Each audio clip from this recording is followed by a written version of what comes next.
everyone, welcome back to my YouTube channel, and today I'm going to be giving my predictions for week 2 Premier League fixtures. And let me just start off with an amazing week of football we just had. We just saw West Ham obliterate Newcastle at St James's Park. We just saw a newly promoted side Brentford destroy Arsenal at home, where Arsenal didn't even look like they had a chance in that game. We saw Spurs pull up an upset, pull off a miracle, beating the champions Man City at home, despite them beating them 4 times in a row at their own stadium. Liverpool won, Man United won convincingly 5-1. We've had such a great week of football, and let's just hope for more this week. And looking at the fixtures, I think it's going to be as good as this week. We've got Arsenal v Chelsea, West Ham v Leicester, Liverpool v Burnley. We've got so many storylines. Liverpool couldn't beat Burnley last year. Man United just about beat Southampton 3-2 last year in a 3-2 thriller where Cavani performed excellent. So let's hope for more drama this weekend. But before going to this video, you know what I'm going to say, make sure you guys like, comment, and hit that big subscribe button right there. And make sure you guys give me your own predictions. Who do you think will win this weekend? Who do you think will go top of the league? But yeah, help me reach 600 subscribers. I think I'm like 10 away. So yeah, just subscribe if you can, and hopefully you guys enjoy this video. Make sure you like it as well. So the first game I'm going to be predicting is probably the game of the weekend, just on paper because of the stature of the two sides. It's Arsenal versus Chelsea. And let me just start with Arsenal. Can anyone really be surprised of how they lost to Brentford? I predicted them to lose 2-1 against Brentford. I actually gave them too much credit. I actually thought they were going to score a goal, but they didn't. And their form from last season, their form from pre-season has just continued into this season. And I don't even blame any Arsenal fan already who just want the season to end, because they haven't even made any recruitment, and it doesn't even look like they're going to make any moves at all. They were outfought, they were out-battled. They just didn't have the motivation like Brentford did, because they haven't played in the stadium for the 2 years in front of their home fans. Arsenal showed no heart throughout the game, man. It was actually depressing to watch, and I wanted Arsenal to lose. So if Arsenal can't beat a newly promoted side who people are dubbing them to get relegated, why on earth should I give them a chance against the reigning defending European champions in Chelsea? It makes no sense. But let me just start with the positives, if there are any. Arsenal have a superb record against Chelsea in terms of winning games. We saw in the FA Cup final 2 years ago. Last season, they beat them home and away. So surely they have the psychological edge. Surely they should have the motivation and the confidence going into this game. But you have to understand, this goes both ways. Chelsea know their horrendous record against Arsenal. They know they've been beaten twice. So this gives them even more motivation, on top of it being a London derby. So of course Chelsea are going to show up. Of course Chelsea are going to want to rectify some wrongs, losing to Arsenal, such a poor side last season. So this goes both ways. So surely this isn't some sort of great hope that Arsenal are going to beat Chelsea. Like I said last video, it's unfair for Arsenal to put all this pressure on a young Smith Rowe's shoulders to be the only player who can create for Arsenal. It's just unfair. And we saw against Brentford, they were doing some nice 5-6 yard passes. No one really putting it over the top for Pepe or Martinelli to chase the ball. It was all nice, sweet, clean, tidy. It was nothing which is going to penetrate Brentford. So if you can't create chances against Brentford, who are dubbed to get relegated, how on earth are you going to create chances against a Chelsea side who rarely concede goals, who held Crystal Palace to 1 shot on target throughout the whole game last game when they were comfortably won 3-0? It just makes no sense to think Arsenal are going to win this game. And we thought it was that bad that Ben White got bullied by Ivan Toney, yeah? We thought it was that bad. He's going against Lukaku, one of the best strikers in the world, one of the most physical strikers out there. So if Ben White struggled against Ivan Toney, imagine the field day Lukaku's going to have running rings around this weak defensive player. What is Ben White going to do, man? I have no idea. It's going to be a field day. It's going to be laughable. It's just going to be a total mismatch for Ben White to handle. So I'm going to go for a 2-1 victory for Chelsea at the Emirates. So the next game I'm going to be predicting is Southampton versus Man United. And if we get any glance of last year's fixtures between these two sides, we are in for a great game. Remember last year, Edison Cavani scored 2 goals, helping Man United form their comeback against Southampton at St Mary's, losing 2-0, coming back 3-2, winning that game, scoring 1 goal in the dying embers of the game, that superb header. But I don't think Man United are going to need this type of performance from any of their sort of players. This game really should be straightforward, considering the fact that Southampton just lost Danny Ings. And I know Man United have a superb record away from home, yeah? But these are the type of games that Man United must win, must put to bed to show that they're actual, genuinely title contenders. I know they have a superb record, like I said, away from home, considering the fact that last season they went entire calendar year undefeated. but we got hostile environments back. We got fans back. We got fans who are going to cheer on their team, giving them that extra 10 to 20% in terms of the game itself. So Man United are going to have to combat this and show that they have title credentials winning these important games away from home. But in terms of the game itself, Man United have to understand it's not going to be like a game against Leeds. We knew that they're going to destroy Leeds. I predicted them to destroy Leeds 3-1, but obviously they scored 2 more goals, yeah?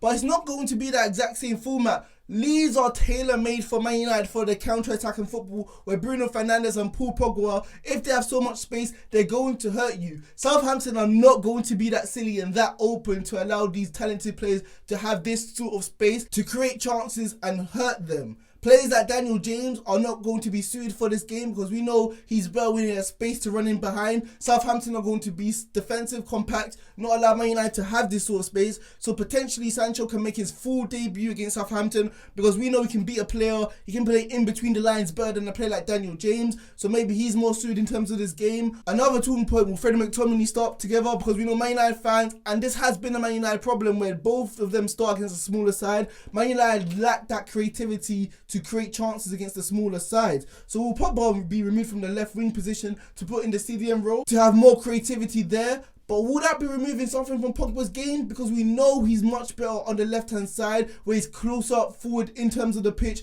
to really put those dangerous passes in behind. Whereas if he's playing deeper, he's not going to be close enough in terms of the final third to really impact the game. So we're going to be losing something from Pogba if you remove him from that left wing to the CDM role. But even if they play Freddie McTominay, it's going to be kind of stupid if I predict not a Manchester United win. They came off winning 5-1 against Leeds, 4 Pogba assists, 3 goals from Bruno Fernandes. They are firing on all cylinders and surely they have enough talent and enough weapon power in their arsenal to score enough goals to defeat Southampton. Southampton just lost 3-1 at Goodison Park, so their confidence are going to be low. And Man United have a superb record away from home, so I'm going to be predicting a 2-1 victory for Man United. So the next game I'm going to be predicting is Liverpool versus Burnley. And let me just start off with Liverpool. A very comfortable, straightforward victory against Norwich, where we all expected Liverpool to win and steamroll them quite fairly easily because we have a superb record at Carrow Road and a superb record against Norwich in general. I feel like Liverpool didn't even have to get a third gear in terms of this game. It was quite straightforward, quite simple. Norwich would literally pressure Liverpool, try playing the front foot, which left gaping holes in behind for players like Trent Alexander-Arnold to whipping crosses, having so much time on the ball, which was a real threat against Norwich. Like even other players like Salah had time and space to score his goal. He had time and space to assist Jota and Firmino for their goals. Mane looked quite polished, I can't lie, compared to last season. Thank God he's having a great start because we will need him for the rest of the season. Looked quite polished, great touches, looked very sharp. So let's hope he continues this momentum against Burnley. But yeah, those are the positives. Liverpool going forward looked quite well. But I have concerns. I know we don't have a full strength in midfield back. Fabinho coming off the bench and Henderson still out. But the midfield, man, you'd really think Keita or Chamberlain would really take their chance against Norwich, considering the fact that Wijnaldum just left last season, but they had no impact on the game. And if you're going to bring that sort of attitude and those sort of plays in terms of the game against Burnley, we're just going to get out-muscled and they're going to win the physical war. I feel like at times Norwich played well and actually won the midfield battle against Liverpool. We can't have this happen against Burnley or they're going to be able to use their strength and wear us down in terms of this game. So hopefully Liverpool learned their lesson. And I'm not going to be that worried against Burnley because Fabinho's coming back. And when he came on, he had a real impact. Literally, obviously, defending quite well, protecting the back four. And also playing those balls in behind for Salah and Mane to latch onto. So it's good to have this addition back, considering the fact he just came back from the Copa America. My only slight worry is Van Dijk didn't look fully fit. Expectedly so because of his long-term injury. But if you have Chris Wood going up against him, it's going to be a bit of a tussle. It's going to be a test of true fitness if he's ready back again for the Premier League. So it's going to be a good battle. But yeah, in terms of everything else, I feel like we're going to win against Burnley. I'm not going to take them lightly because we did lose against them last season 1-0 at Anfield. We went on that disastrous run. But I feel like we've learned our lessons. We got some of our players back fully fit. And we surely have a strong enough team to put Burnley away. Burnley lost their home game against Brighton at the beginning of the season. So they're not in good form.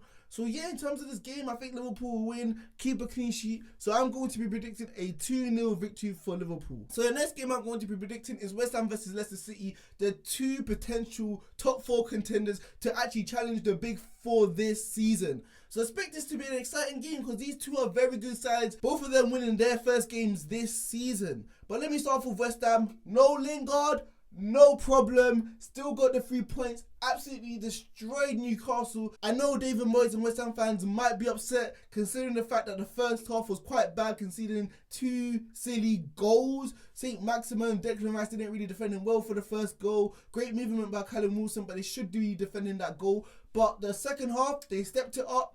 Their better players like Antonio and Berahima got into this game, and people forget. People feel like West Ham last season was a one-man team. Lingardinho took the helm and literally nearly guided West Ham to a top 4 race. However, they actually have talented players. Bowen, man, he's quite tricky, can cut into his left foot and be quite dangerous. Antonio, a lot of strength. The defenders from Newcastle had a hard time dealing with him. Berahima playing in that cam role, and David Moyes has made it clear that he wants to see his pre-season form develop into the Premier League this season because we know he's a superb player as well. So West Ham have enough quality going into this game against Leicester to defeat them.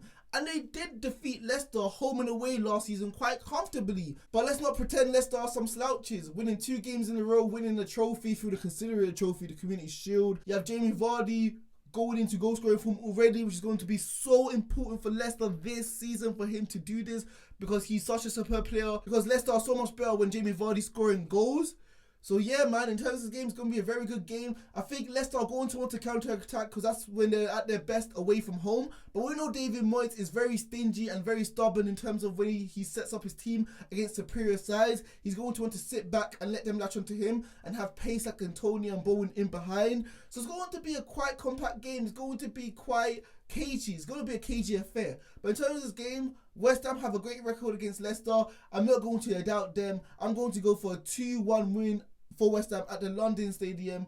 And I don't think it's going to be straightforward. I think it's going to be a tough affair for both sides. But I think West Ham just have enough quality to seal this game through. So the next game I'm going to predict is Manchester City v Norwich.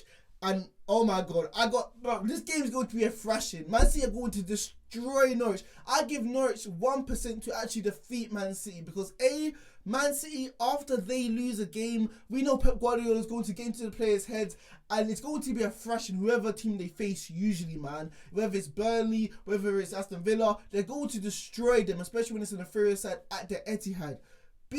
Norwich are quite stubborn in the way they play. We saw against Liverpool, they actually played on the front foot, tried to press us high, which left so much space in behind. If you actually go toe-to-toe against Manchester City, you have no hope. The only hope I give Norwich in terms of this game is they follow the same pattern that Spurs actually played against Man City, which gave them so much joy.